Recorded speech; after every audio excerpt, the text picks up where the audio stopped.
Hello friends, ओम श्री गणेशाय नमः। आप सभी का स्वागत है आपके अपने यूट्यूब चैनल पर। आप सभी को संकष्टी चतुर्थी और करवा चौथ की हार्दिक शुभकामनाएं।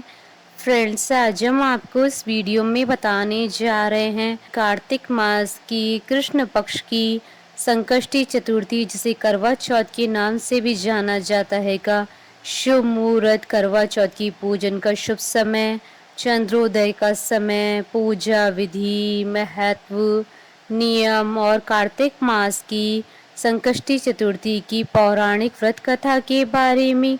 फ्रेंड्स, वीडियो शुरू करने से पहले आपसे रिक्वेस्ट है, अगर आप हमारे चैनल पर नए हैं और आपने अभी तक चैनल को सब्सक्राइब नहीं किया है तो प्लीज़ सब्सक्राइब कीजिएगा चैनल को, साथ ही प्रेस कीजिएगा बेल आइकन को, जिससे नए वीडियो से रिलेटेड नोटिफिकेशन आपको तुरंत प्राप्त हो सके। और वीडियो पसंद आने पर वीडियो को लाइक और शेयर जरूर कीजिएगा, ताकि सभी भक्तों को इस वीडियो का लाभ प्राप्त हो सके। और कमेंट बॉक्स में ओम श्री गणेशाय नमः जरूर लिखिएगा। संकष्टी चतुर्थी व्रत प्रत्येक मास के कृष्ण पक्ष की चतुर्थी को किया जाता है। कार्तिक मास के कृष्ण पक्ष की चतुर्थी को किया जाने वाला व्रत कार्तिक संकष्टी गणेश चतुर्थी व्रत कहलाता है। इसे करवा चौथ भी कहते हैं। इस दिन पिंग गणेश की पूजा की जाती है। सौभाग्यवती स्त्रियां इस दिन अपने पति की लंबी उम्र के लिए व्रत रखती हैं, गणेश जी को करवा अर्पित करती हैं। यह व्रत स्त्रियों को अखंड सौभाग्य प्रदान करता है।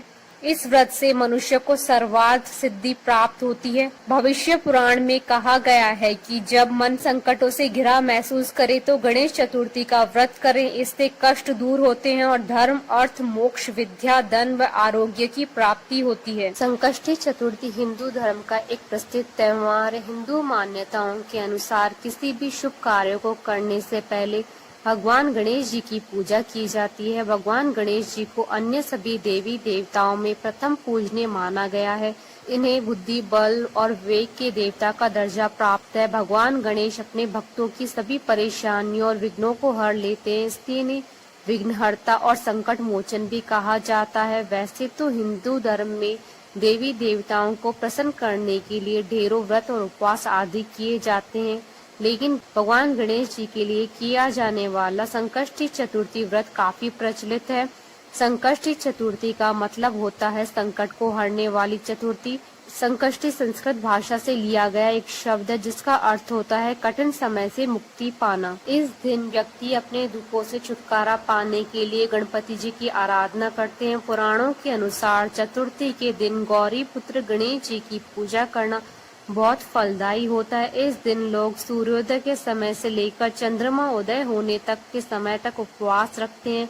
संकष्टी चतुर्थी को पूरे विधि विधान से गणेश जी की पूजा पाठ की जाती है। हिंदू पंचांग के अनुसार चतुर्थी हर महीने में 2 बार आती है, जिसे लोग बहुत श्रद्धा से मनाते हैं। पूर्णिमा के बाद आने वाली चतुर्थी को संकष्टी चतुर्थी कहते हैं।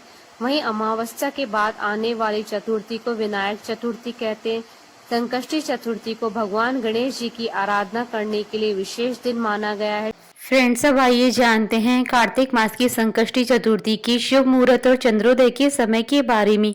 हिंदू पंचांग के अनुसार इस बार कार्तिक मास की संकष्टी चतुर्थी 13 अक्टूबर 2022 गुरुवार के दिन है। कार्तिक कृष्ण चतुर्थी तिथि प्रारंभ होगी 12 अक्टूबर की रात्रि यानी 13 अक्टूबर की सुबह 1:59 पर और कार्तिक कृष्ण चतुर्थी तिथि का समापन होगा 14 अक्टूबर 2022 को सुबह 3:08 पर।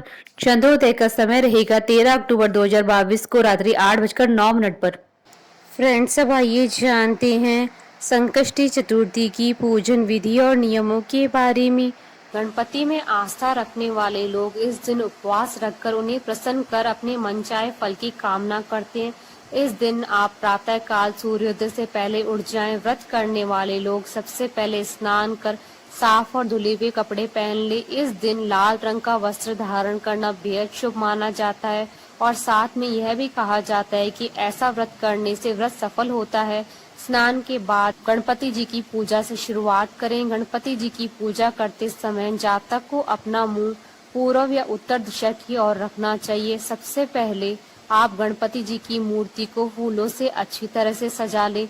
पूजा में आप तिल, गुड़, लड्डू, फूल, तांबे के कलश में पानी, धूप, चंदन, प्रसाद के तौर पर केला या नारियल रख लें।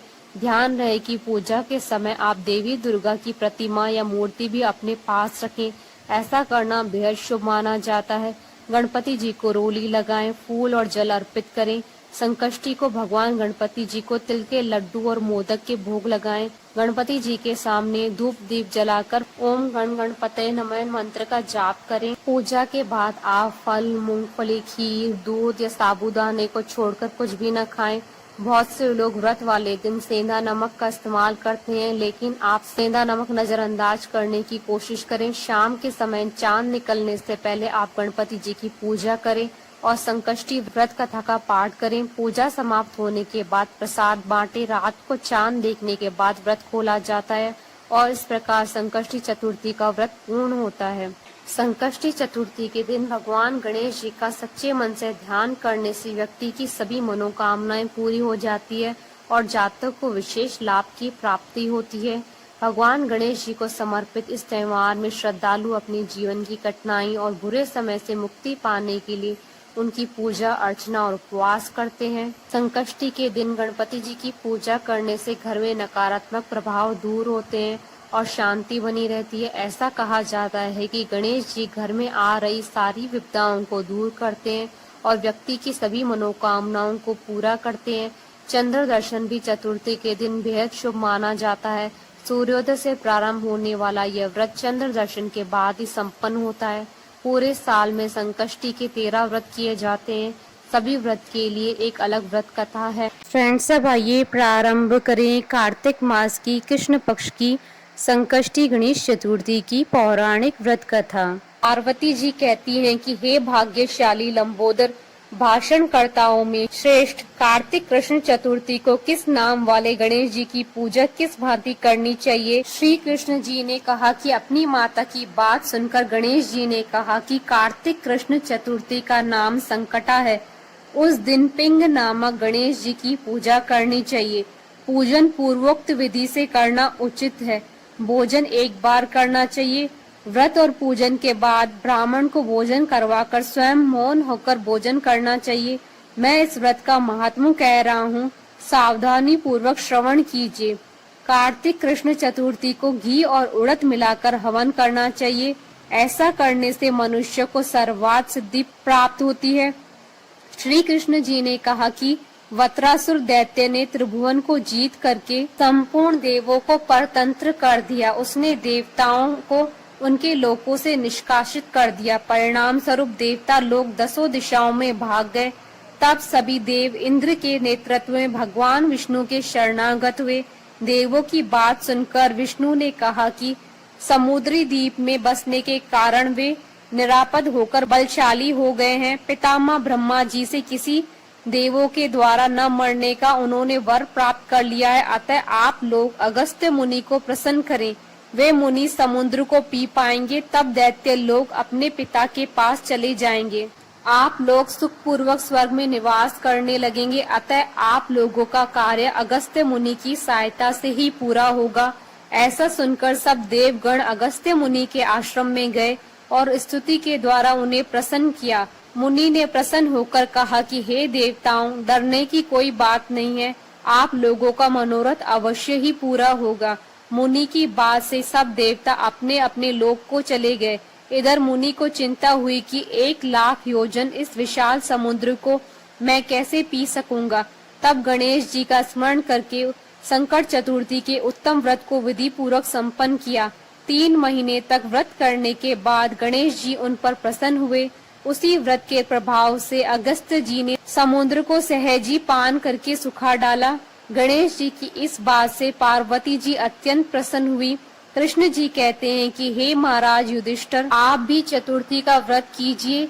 इसके करने से आप शीघ्र ही सब शत्रुओं को जीतकर अपना राज्य पा पाएंगे। श्री कृष्ण के आदेशानुसार युधिष्ठिर ने गणेश जी का व्रत किया। व्रत के प्रभाव से उन्होंने शत्रुओं को जीतकर अखंड राज्य प्राप्त कर लिया। बोलिए भगवान गणेश की जय। हमारे साथ इस वीडियो में अंत तक बने रहने के लिए आपका धन्यवाद। ओम श्री गणेशाय नमः।